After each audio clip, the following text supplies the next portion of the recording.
కందుకూరులో మనం చేసే లొల్లి దేశంకు తెలియవద్దు, ఏదన్నా చేసి రైతుల లొల్లి ప్రపంచానికి తెలియవద్దు, రాహుల్ గాంధీ చెవులో పడద్దు. ఇది ఆయన బాధ. కుర్చీగా కాపాడుకోవాలి ఎట్లన్నా చేసి. ఒక్క రైతు రుణమాఫీ ఒకటే కాదు, ఎన్ని చెప్పిండు. రైతు బంధు కేసీఆర్ 10,000 ఇస్తే నేను 15,000 ఇస్తా అన్నాడు. కేసీఆర్ భూమున్నోళ్ళకు పెద్దోళ్ళకి ఇస్తాడు, మల్లారెడ్డికి ఇస్తున్నాడు, సబితక్కకి ఇస్తున్నాడు, చిన్నోళ్ళకి ఇస్తలేడు, మల్లయ్యకి ఇస్తలేడు, ఇంకా వేరే వాళ్ళకి ఇస్తలేడు. గాళ్ళకి ఎందుకే ఇచ్చేది అని లొల్లి పెట్టిండు. మరి నేను అడుగుతున్నా, ఇవాళ నువ్వు అన్నావు రైతు కూలీలకు ఇస్తా అన్నావు. ఎంతమంది రైతు కూలీలకు ఇచ్చినావు ఈ 10 నెలల్లో? రూపాయి ఇచ్చిండే ఎవరికన్నా? ఇచ్చిండి అయింది మీకు అందుకూరలా? రైతు కూలీలకు లేదు, కౌలు రైతులకు లేదు, వడ్లకు బోనస్ ఇస్తా అని చెప్పిండు. నాకు తెలియక అడుగుతా, మీకు అందుకూరలు చెప్పాలి. ఆ రోజు మేనిఫెస్టోలో ఏం పెట్టిండు కాంగ్రెస్ మేనిఫెస్టోలా? ఇగో ఎంఎస్పి 1983, దానికి అదనంగా 500 రూపాయలు కలిపితే 2483 అని పెట్టిండు. ఇంకోటి ఏం పెట్టిండు?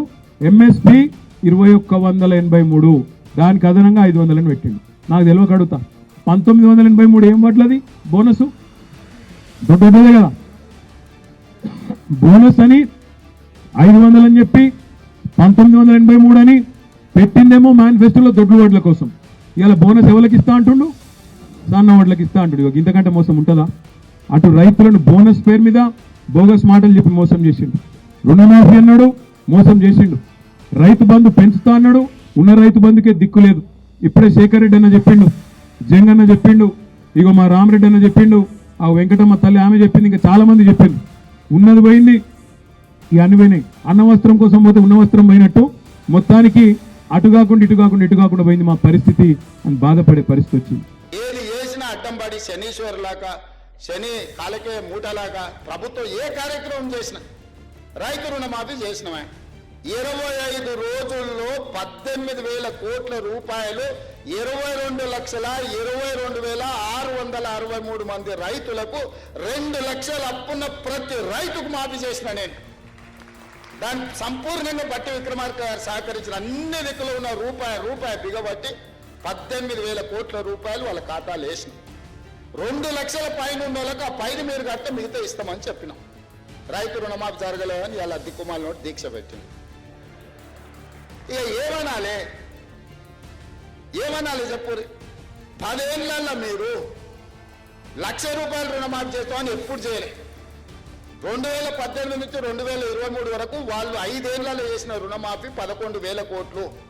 25 రోజుల్లో మేము చేసిన రుణమాఫీ 18,000 కోట్లు. చర్చిద్దామా చెప్పండి, అన్ని వివరాలు ఇస్తా. ఇవాళ ఎవరికి రుణమాఫీ జరగలేదు అంటే 2 లక్షల పైన ఉన్న రైతులకు రుణమాఫీ జరగలేదు. ఆ పైన ఉన్న బ్యాంకుల కట్టుది, మిగతాది మేము ఇస్తాం. నేను 2 లక్షలు ఇచ్చినా నీకు రుణమాఫీ జరగని చెప్పు, నీ అప్పు అట్లనే ఉంటుంది. ఎక్కడైనా ఎవరికైనా ఏదైనా ఇబ్బంది వస్తే కూడా పరిష్కరించడానికి కలెక్టరేట్ కార్యాలయంలో ఒక కౌంటర్ పెట్టిన. మీకు ఏదైనా సమస్య ఉంటే అక్కడికి వచ్చి ఆ సమస్యను పరిష్కరించుకోండి అని రైతులకు. నేను రైతులకు విజ్ఞప్తి చేస్తున్నా, రోడ్ ఎక్కకండి, కలెక్టర్ ఆఫీస్కి పోండి. మీకు ఏదైనా సమస్య ఉంటే వీళ్ళని సన్నాసులను నమ్ముకున్నారంటే మీరు మన్ను పోసి అంబలి కాసుకునే పరిస్థితి అవుతుంది. కలెక్టర్ ఆఫీస్కి పోయి కలెక్టర్ ఎదురు కూర్చొని, సార్ నాకు ఎందుకో నాదేమన్నా అక్షరం తప్పు పడ్డదా, లేకపోతే నాకు 1,00,000 ఎందుకు రాలేదు అంటే కలెక్టర్ని అడగండి. 2 లక్షల పైన ఉంటే 5 కట్టి తీసుకురండి, ఇస్తా. 2 లక్షల లోపల ఉండి ఎవరికైనా ఏదైనా కారణం చేత అప్పు మాఫీ జరగకపోతే కలెక్టర్ ఆఫీస్లో అధికారులు ఉన్నారు మీ సమస్యను పరిష్కరించడానికి. కాబట్టి దయచేసి ఇక్కడున్న కాక అభిమానులందరికీ కాంగ్రెస్ పార్టీ కాక కుటుంబం, ఈ పార్టీకి కష్టం వస్తే మీకు అందరికి కష్టం వచ్చినట్టే, మనందరికి కష్టం వచ్చినట్టే. కష్టపడి తెచ్చుకున్న ఈ ప్రభుత్వం, ఇందిరమ్మ రాజ్యం ఈ రోజు మన మీద దుమ్మెత్తిపోయాలని అధికారం కోల్పోయిన వాళ్ళు విచక్షణ రహితంగా ఎట్లా బట్టి అట్లా మాట్లాడి సోషల్ మీడియాతోనే అధికారంలోకి వస్తాం అనుకుంటారు. సోషల్ మీడియాతోనే అధికారంకు రారు, కానీ చెర్లపల్లికి అయితే పోతారు.